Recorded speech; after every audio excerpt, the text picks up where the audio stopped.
Good morning, everyone. My name is Deneen White, and I'm the host of the Coffee in the Green Room podcast. And today I am so excited to have George Chanos, the former Attorney General of Nevada, here on the podcast. George, thank you so much for being here in front of a live studio audience with me. Thank you for having me. You're welcome. Grateful to be here. Oh my gosh. You have had such an amazing career. So let's get started. So first of all, talk to me about the journey to becoming the Attorney General of the state of Nevada. Okay, well, that's kind of a long story. It's a really long story. It goes back to, I'm going to try to rush through this a little bit because it goes back to when I was 6 years old. Oh, wow. So my parents were divorced when I was 1. My dad was a traditional son of Greek immigrants. My mom was a model in Chicago in the 50s. She was a pioneer woman, a career woman. She had her picture on the side of buses. And they met at a bar in Milwaukee and fell in love and got married and had 3 kids. And I was the last of the 3 kids. And when I was 1 year old, they got divorced. My mom went on to get married multiple times. She was like an Elizabeth Taylor type character. Or if you've ever seen the movie Mame, Auntie Mame, that was my mom. So very ambitious, attractive, creative, a beautiful spirit. My dad was very grounded, never went to college, just a very solid man, but not ambitious.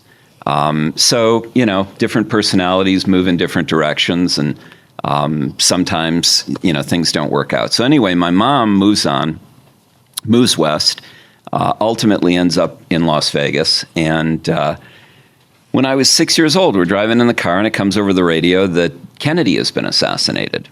And my mom pulled the car to the side of the road and started crying. And I'm a 6-year-old boy in the car with my mom. And it had an impact on me. So I went home, we sat down in our little apartment and watched the television, and I watched this outpouring of international love and grief for this fallen hero.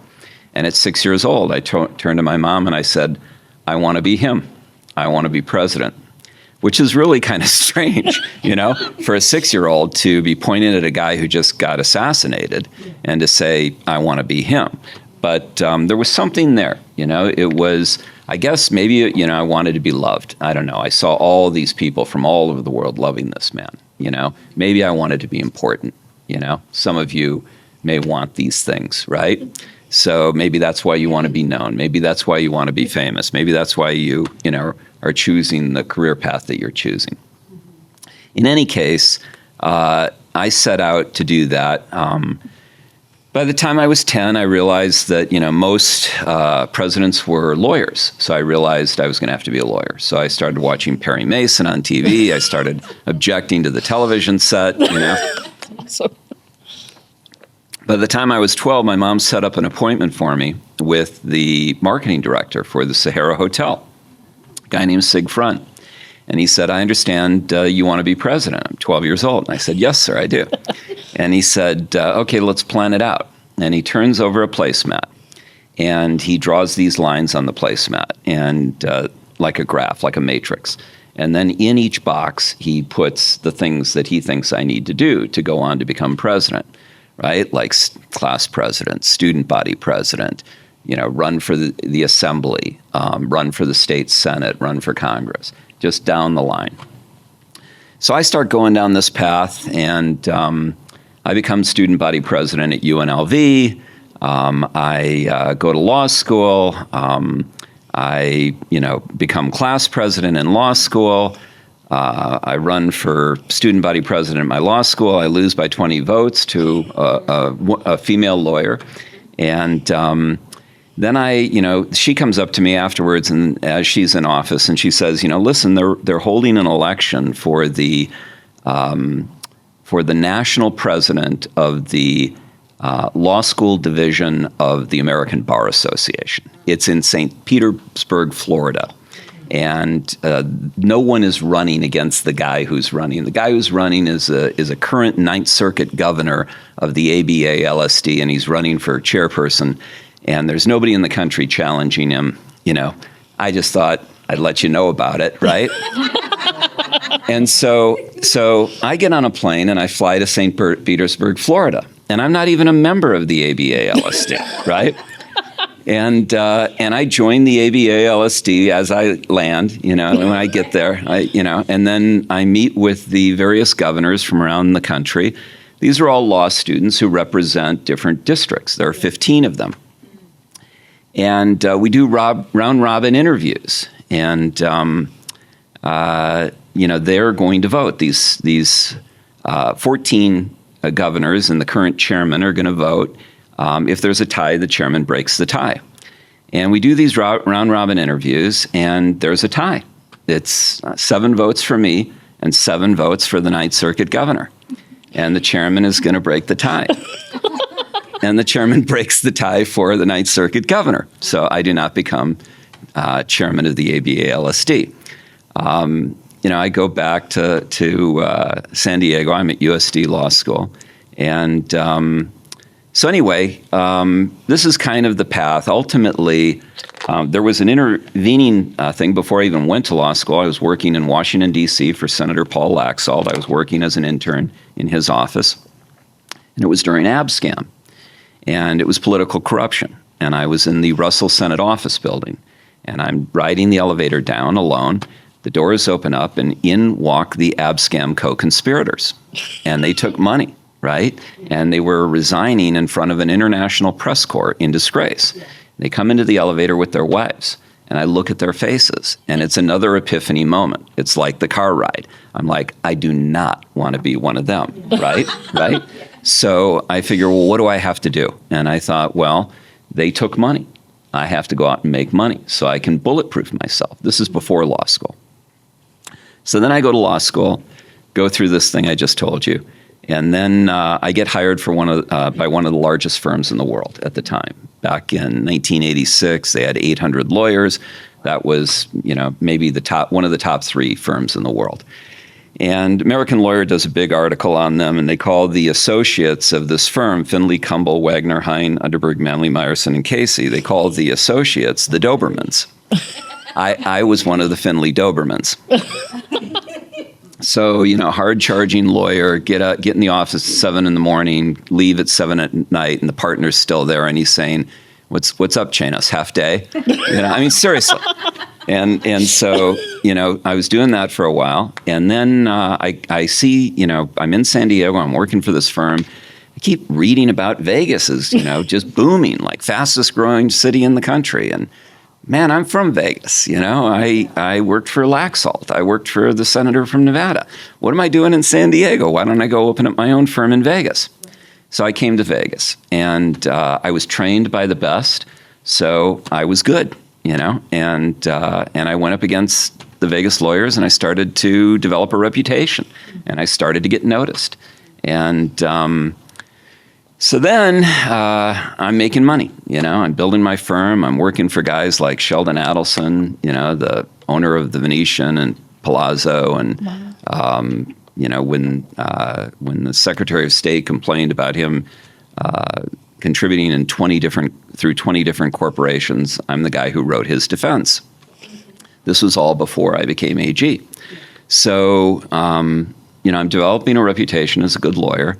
And I'm at the Trinidad fight at the MGM in a restaurant called Fiamma, an Italian restaurant. And I'm at the bar with some friends. And in walks a guy named Joe Brown. Now, Joe Brown is a scion in Nevada. He was the managing partner of the state's largest law firm. He was the national committeeman for the state Republican Party. And he is a power broker. In fact, it was his 83rd birthday yesterday.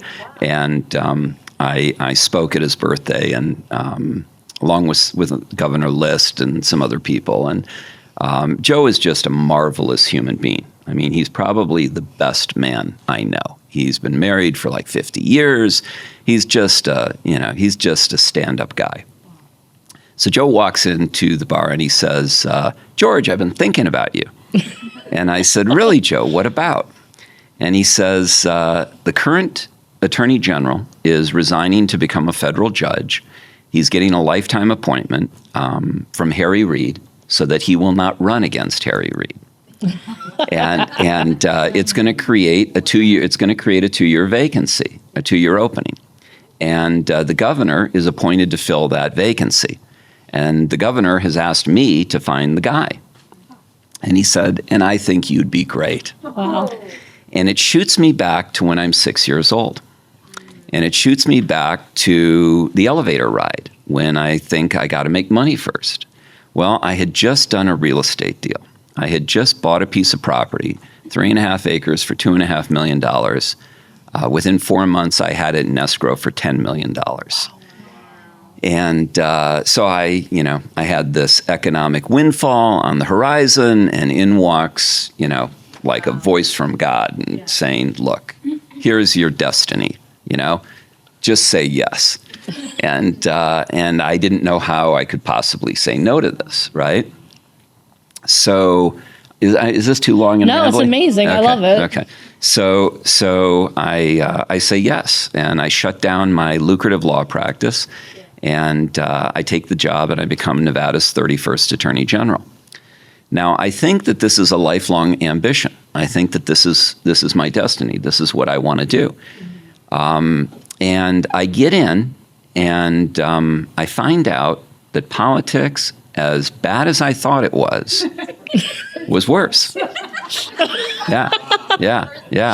It was so toxic and so dysfunctional, and this is 15 years ago, that I said, look, I just don't want to do this, okay?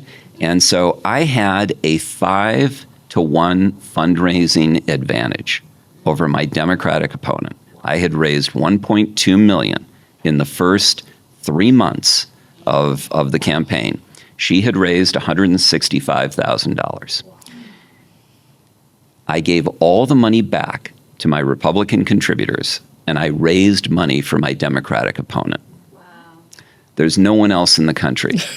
Wow. There's no one else in the country that has ever done anything like that. I was the incumbent. I was a rock star in the Republican Party, but I was a centrist. I was a moderate. I was not a true Republican. I was called a rhino, right?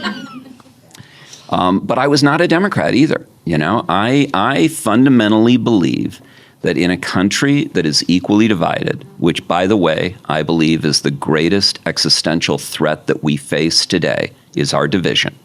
But in a country that is equally divided, you cannot lead from the left or the right. You have to lead from the center. Yeah. And that's where I was coming from. And that did not fit in retail politics. When you are, a politician, you are part of a party, and that party expects you to toe the line. And I'm not a toe the line kind of guy. So despite my 5-1 fundraising advantage, despite my incumbency, and despite my status in the party, I said, this is not for me. I walked away. I gave the money back. I raised money for her. She is now a United States Senator. She was at my wedding. We're, good friends. And I am contributing in a different way today. I am contributing through writing books. I'm speaking around the country. I spoke at Google last year. I delivered a speech here at the Breathe convention, and an executive from Google was in the audience, and she came up and she said, visionary, you need to come back to Google and speak to our leadership. Wow. And I came back, I went to Google in November and spoke to project managers from around the world. And I've written this book. It's called Millennial Samurai, A Mindset for the 21st Century. Okay? And if you want to improve yourself, if you want to be ready for what's coming, okay, I'm offering this book to you for free, okay? It's available at millennialsamurai.com. You can download the entire digital version of the book for free, okay? I highly encourage you to do that and to read it, okay? If you're someone that prefers a hard copy, you can go on Amazon.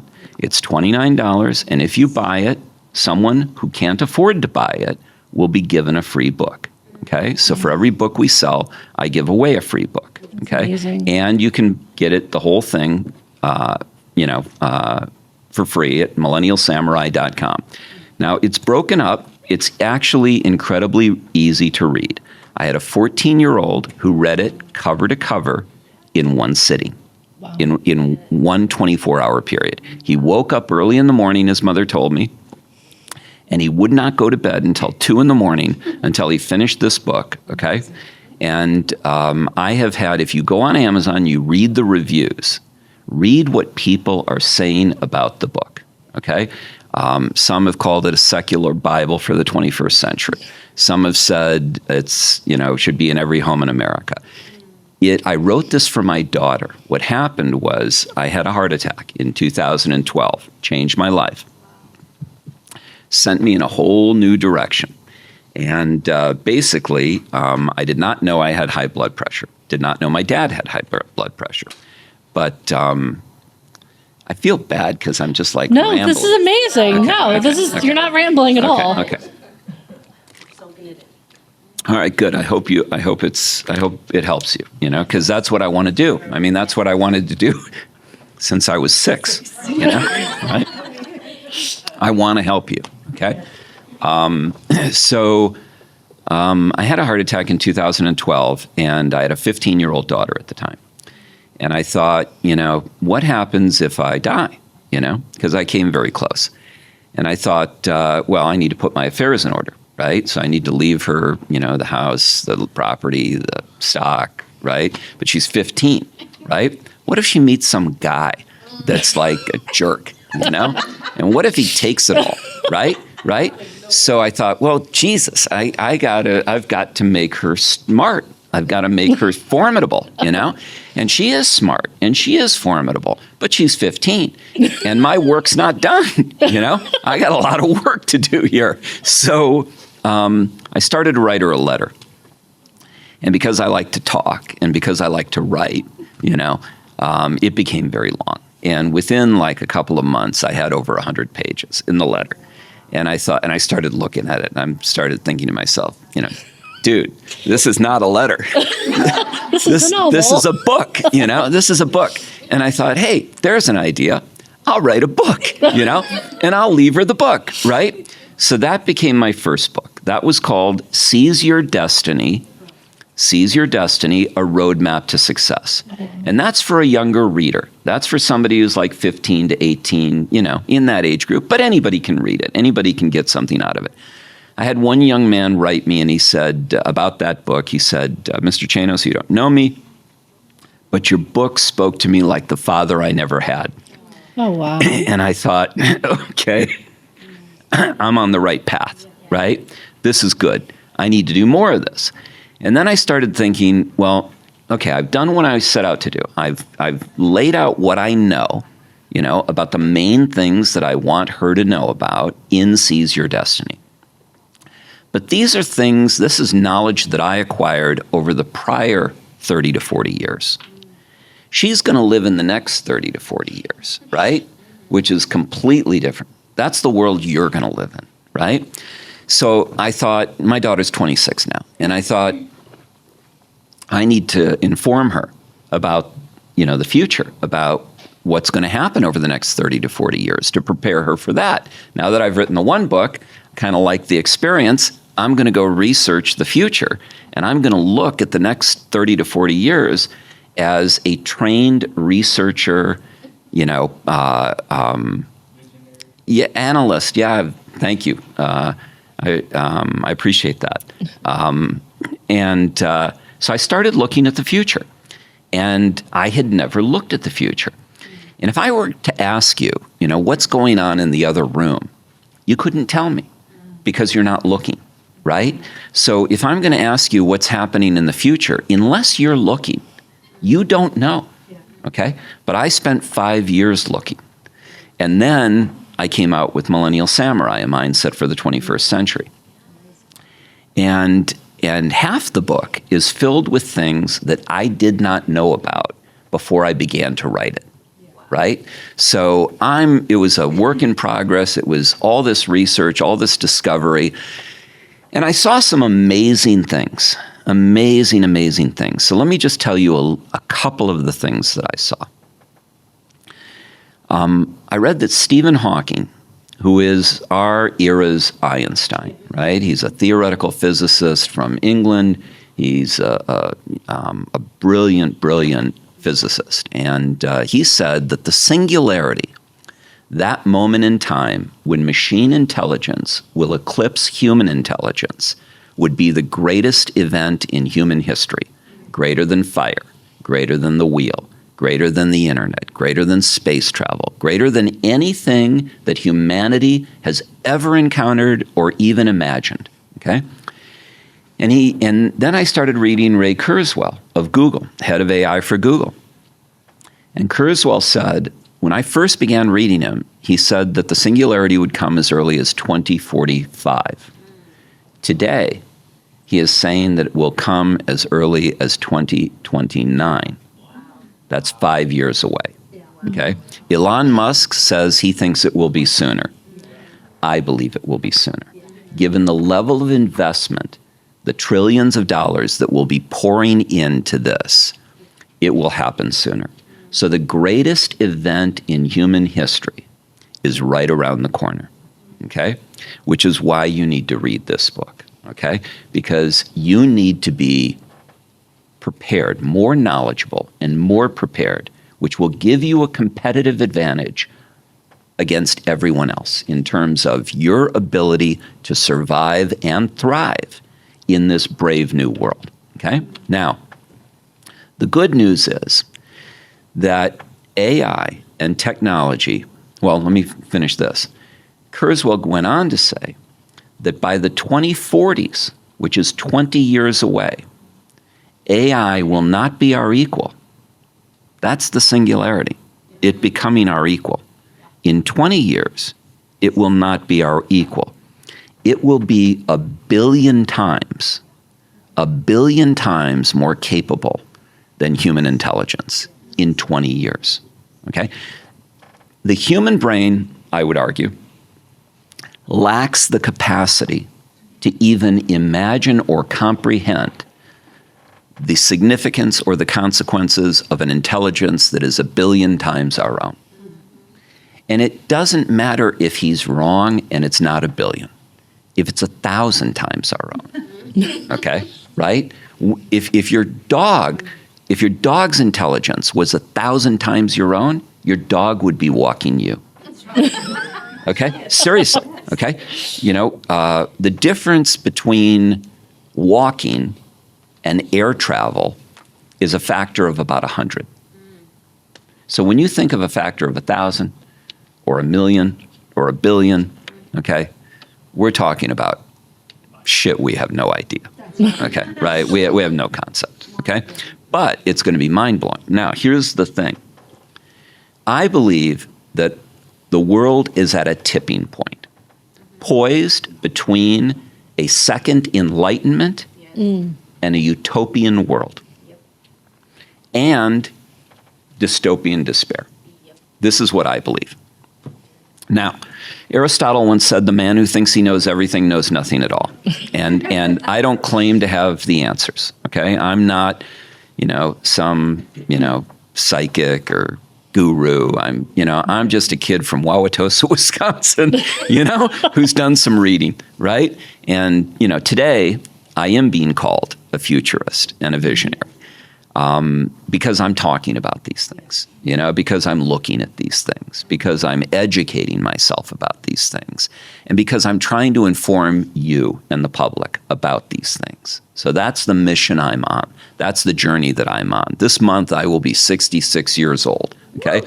It's not about money for me anymore, okay? I've got money, okay? I'm good. Do you guys know what Capriati's is? Oh, yes. Okay. Yeah. Okay. That's sandwiches. Yeah. So I'm the chairman of the board of Capriati's, and I have been for 15 years, and I'm one of the largest shareholders of Capriati's.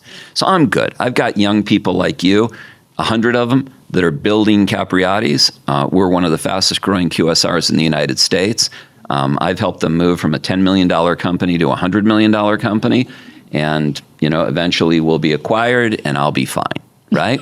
So I don't need to chase the dollar, anymore, okay? I did that.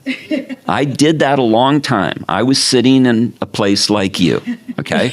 And I was running, from 7 in the morning till 7 at night, and then I'd go home and I'd work all night, okay? So I put in my dues. I've worked very, very hard. This didn't come, easily to me, okay? My dad was not a wealthy man. He's the son of Greek immigrants. I didn't get an allowance. I didn't live in poverty, but I didn't get anything handed to me. Right? It was all earned. Right? So anyway, we have an opportunity if we make good decisions, and if we elect good people, and if we start taking responsibility for what we should be doing. Right? I want you to think about something. These people in Washington are your agents, okay? They're your agents, right? It's like, if you want a modeling career and you want to, whatever you want to do in your life, you're going to have an agent at some point, okay? This guy works for you. Don't ever forget that, okay? You don't work for him, okay? He books jobs for you with someone. You're working for them on a job, but the guy that you hire to book you, he's your employee. He works for you. He's your agent, okay? He's your fiduciary. He's not allowed to steal from you either, right? Okay? Well, the same is true of your politicians, right? Your politicians are your agents. You are the principals. You are the principals. So act like fucking principals, okay? Right? Okay? Act like principals, okay? Take control. Take charge. Take back your future and your life. Be the force. Alone, this is why I call division our greatest existential threat. Because alone, you are virtually powerless, okay? Alone against your government. Against your government, look at what they did to Donald Trump. Whether you like him or not, the guy's been sued by everybody and his brother. Okay? Half of these suits will be reversed, if not all of them. Okay? If they can do it to him, they can do it to you. Yeah. Okay? Together, you are an irresistible force. United, you are 335 million people. And it doesn't even take that. If just 3 million of you, imagine 3 million of you. Imagine, the Martin Luther King and on the lawn at the Capitol and the Million Man March, right?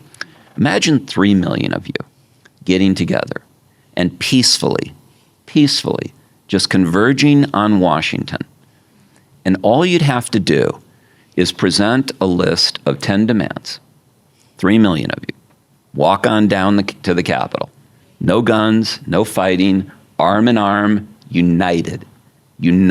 Every race, every creed, every color, every sex, every gender, everyone together. Just walk on down, present your 10 demands, and say, don't make us come back.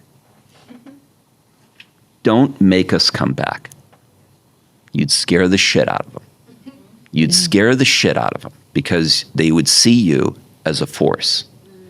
And you would then be the principal, and you would be directing your agents, and you would be telling them what you want. You want free health care. You want term limits. You want education for everyone. You don't want predatory loans, right? Think of what you want, right? Think of what you want. Put together a reasonable list of 10 or maybe 13, like the original 13 colonies. 13 demands, right? Here are our demands, right? Don't make us come back. This is what you need to do. This is what you need to do because you have lost control of your government. And it's not you. It's my generation. We have lost control of our government, okay? And it needs to be taken back, right? But apparently our generation didn't have the balls to do it, okay? You need to. You need to have what it takes to take it back. Not violently, not through anarchy, not through guns, not through a violent revolution, but but through peaceful protest, like Gandhi, right? Be like Gandhi. Be the change that you want to see, right? Be the change. You can, Pericles once said, just because you don't take an interest in politics does not mean that politics won't take an interest in you, okay? You may not be interested in politics, but you don't have that luxury. You do not have that luxury anymore. Our political system has been so hijacked and so corrupted by corporate special interests that they no longer are acting like your agents. Okay? You're not even given a legitimate selection. Look at the selection. Look at the selections that we've had. Okay? Well, look at the last couple of weeks. Well, yeah. I mean, think about what the hell's going on, right? 2016, Hillary Clinton and Donald Trump. I wrote a letter to the New York Times in 2016, and I said, the Republican and Democratic Party are the walking dead. This is these are the canaries in the coal mine, alerting us all. If this is the best you've got in 2016, if this is the best you've got, okay, out of 335 million people, okay, you got a really fucked up system, right? And it's going to crash. And this is in 2016. I was saying this. Then in 2020, they give us Joe Biden and Donald Trump. Now they give us Kamala Harris and Donald Trump. Seriously, out of 335 million Americans, you know how many brilliant people there are out there, right? That should be your representatives, right? Look at the Democratic Party with Hilton and Bernie Sanders. They cut him out. They anointed her. Look at what they're doing with Kamala. They've cut it. Why not JFK Jr.? Why not some of the other candidates that Anyone else? Anyone else? Why aren't they getting a shot? Why aren't you getting a choice? Right? Now think about this for a minute. If you were to come to my restaurant and I walk out, the waiter walks out, and he's got two plates, a red plate and a blue plate. And he's got shit on the red plate and he's got shit on the blue plate. And he comes up to you and he says, which plate do you want? Right? What are you going to do? Are you going to sit there and argue with your guests over which shit is better? Seriously, is that what you're going to do? Or are you going to flip those plates up in his face and say, I'm never coming back, right? I'm never coming back to this restaurant, right? This is no different. This is no different, okay? Take your country back. I'm looking at a young audience. You are the most educated generation in human history. You are the most socially networked generation in human history. You are the most technologically advanced generation in human history. You are the most ethnically diverse generation in human history, okay? Take your country back. Have the courage. Believe in yourself. Belief is fundamental, okay? 6-year-old kid, I'm going to be president. That's belief. Belief has fueled my growth for 60 years, right? For 60 years. It's all been about belief. I believed in myself, okay? Oprah Winfrey was interviewed at Stanford University in 2014. The graduate student said, I want to ask you about your failures in Africa, okay? Your philanthropic investments in Africa that did not work out as you had hoped, right? You built a girls' school, you built a library, nobody came. What did you learn from that failure? She said, I learned that in order to be successful, you first have to believe in yourself. You have to believe in your potential to be successful. You have to have a sense of hopefulness and aspiration. Without that, a book looks to you like a piece of firewood. Maybe I'm better off spending time going out and filling up buckets of water at the river than going to the library, right? Belief. You have to believe in yourself. I sign every one of my books with the word believe, okay? Believe in yourself. believe in each other, believe in your future. Okay? I want to tell you something else about your brains. Okay? Because nobody ever told me this, and it's important information. Very important information. And I don't want to lose this opportunity without telling you this. We've learned more about the human brain in the last 5 years than in the last 5,000 years. Okay? We know how it works. Okay? We're learning more every day.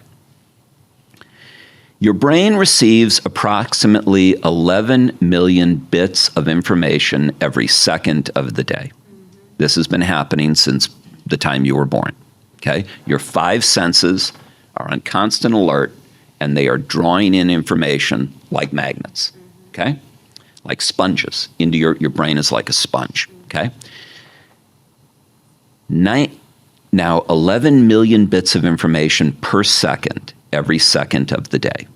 Yet your conscious brain, your conscious thinking brain, can only process 15 to 50 bits of information per second, which means that the vast majority of information going into your brain is going in outside of your conscious awareness. Okay? Outside of your conscious awareness. But it's going into the brain, and the brain is acting upon that information. You have not even, if you are not consciously aware of the information, then you can't possibly vet the information. You don't know the truth or legitimacy of the vast majority of information that is bouncing around in your head. This creates both an incredible learning opportunity. Kurzweil says we will go to bed and we will wake up the next morning learning a new language, having learned a new language. Okay? Well, if you can go to bed and wake up learning a new language, you can go to bed and wake up having a new ideology. Okay? You can be programmed. Okay? You are vulnerable. Your brain is a double-edged sword. It is at once your most powerful weapon and tool for survival and success, right? It is absolutely essential to breathing, to everything, okay? But it is also a massive vulnerability. Now, you can guard against that vulnerability once you know that it's there.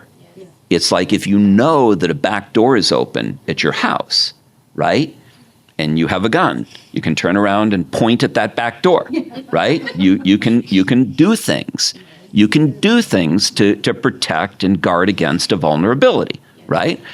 But you need to know about the vulnerability, right? Now, we have data mining and data aggregation. Data is the new oil, okay? So they are gathering everything they know about you, okay? Blackstone just bought 23andMe.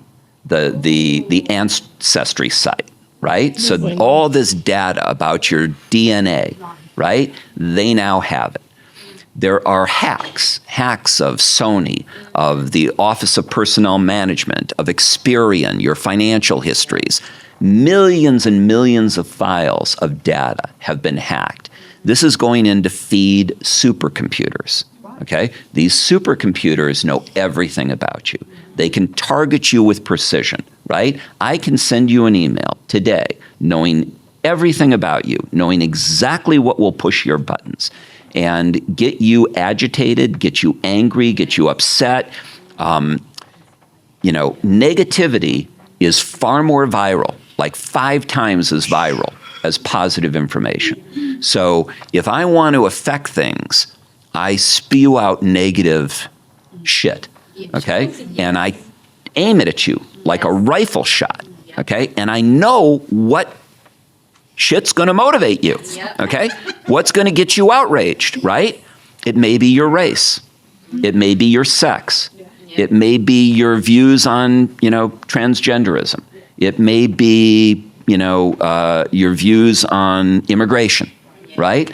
I can figure out exactly what your button is, and then I can push your button with weapons-grade precision today, okay? So how do you guard against all this crap. Number one, you know it's happening, okay? Understand that it's happening. Don't listen to the bullshit that Russia and China, are feeding all their people lies and like your government is telling you the truth, okay? Right? Okay? That's not happening, okay? That's not happening, okay? Your government's lying to you, okay? Just as much as any other government around the world, okay? They're not your friend. They're not there for you. They're there for themselves. They're there to consolidate power. They're there to enrich themselves, okay? Drag those bastards out by the hair. Drag them out of office, and find good people. Find good people that actually care about you, okay? Don't let corporations make massive monetary contributions to them, right? If you have to make a constitutional amendment, right, to prohibit, because the Supreme Court has, supported Citizens United and supported a certain amount of campaign finance freedom that may be, like you can't yell fire in a theater, right? So free speech ought to be as broad as possible, but there are certain limits, like you can't yell fire in a theater, right? Well, maybe campaign finance is fire in a theater today, right? Maybe it's one of those things that we ought to just say, no, you can't do it, okay? Maybe, in 240 years ago, we didn't have blockchain, okay? We didn't have blockchain. So we needed representative government. We needed to elect these people to go out and represent us. Well, we have blockchain today. You can have an encrypted voting system. You could be voting individually on should we be sending $100 billion to Ukraine. Vote on that. Don't vote on some guy that's going to go decide that, right? Vote on the issues. Vote on the issues. You harness technology to create this second enlightenment, right? Yes. Right? It's like, and some of you are religious, okay? Listen, religion is a sensitive subject. I don't normally get into it. I don't even talk about it in the book. I am a spiritual man. I believe in God, but I'm not religious, okay? But let me tell you about, a little story about God. So this guy's sitting on the riverbank, and there's a flood, and it's rising, and it's like up to his knees. And a boat comes by and says, hey, the flood is going to rise, and you're going to die if you stay here. You need to get in the boat. The guy goes, no, it's okay. God will save me. God will save me, right? Okay, so he stays. Next boat comes along. The water is up to his chest, right? They say, listen, the water's rising. You better get in the boat. And he says, no, it's okay. God will save me, right? They said, no, you need to get in the boat. He goes, no, God will save me. Second boat leaves. Third boat comes. Water's up to his chin, right? Third boat. We're the last boat out. We are the last boat out. You don't get in, you're going to die. He says, no, that's okay. God will save me. Well, he dies. He goes up to heaven. He meets God. And he says, God, I believed in you. I had tremendous faith in you. I believed in you. Why did you forsake me? And God said, forsake you? I sent you 3 boats. Yeah. I sent you 3 boats. Yep. Yes. Right? Okay? You have the boats. Yes. Right? It's not, God's already saved you. Yes. Okay? He's already done the work. He's given you the internet. He's given you blockchain. He's given you everything you need. Okay? Don't sit there and wait for him to do more. Okay? You got to do some stuff, Yep. right? You got to take the reins. You got to change the world. You got to change your future. God's already provided. Okay? So, anyway, listen, I wish you all nothing but the best. I want to tell you a little bit about Uvolution. Yeah. I've formed a community. It's called Uvolution. Right now, it's in Las Vegas. You can go to uvolution.io. So it's UVOLUTION,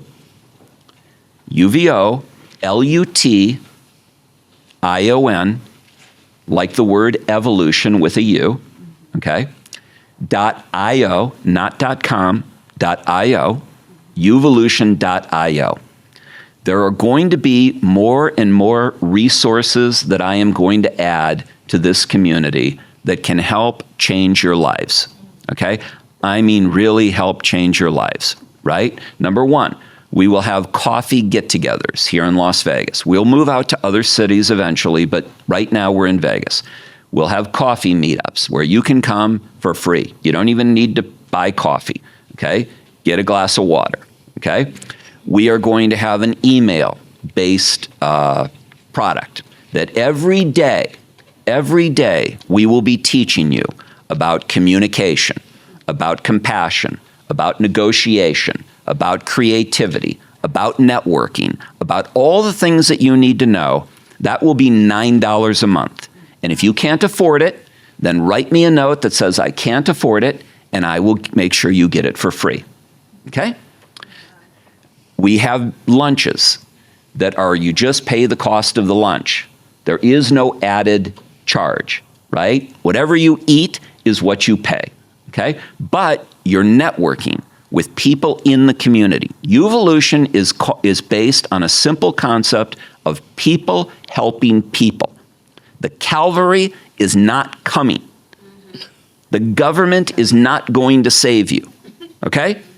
No matter what they say, no matter what they offer, no matter what bullshit they feed you, they are not your solution. People helping people is our solution. You helping your fellow man and woman helping you. This is the solution. Look at nature. Look at schools of fish. Look at flocks of sterling. Look at colonies of ants and bees. They are united. Okay? The fire ant can't swim. It dies in torrential rains. To survive, it locks its legs into floating rafts. Together, they survive. Alone, they would perish. Learn from the signals that are around you. Okay? Learn from nature. Okay? You are profoundly interdependent with one another. Stop fighting each other. Stop thinking badly about each other. Stop not trusting each other. Stop not helping each other. Start loving each other. Start helping each other. Okay? This is your path forward. This is your path forward. Okay? This is what I am devoting the rest of my life to, is teaching these concepts. Okay? And I'm doing it through Evolution. I'm doing it through my public speaking. I'm doing it through podcasts like this, that I am very grateful for this opportunity, really. Thank you so much. Yeah. This has been on a scale of 1 to 10. I can't even give you billions, quadrillions. This has been amazing. Thank you so much for being here. And the reason that I love what you're talking about is here on Coffee in the Green Room, we want to have those conversations that people aren't having. Like when you go speak on stage, the conversation you have in the green room is vastly different than the one you have in front of the audience. So thank you so much for all of the information and just for being a bastion of change. And I was kind of hoping that you were going to tell us you were going to run for president, because I would love to vote for you. But you're like, politics is not. But thank you. Seriously, thank you so much. This has been an amazing, amazing time. Thank you. Yeah. Well, I want to contribute, but I want to do it on my own terms. Yes. Okay. And that's it. Awesome. Okay? Thank you so much for being here. Thank you. Thank you, everyone.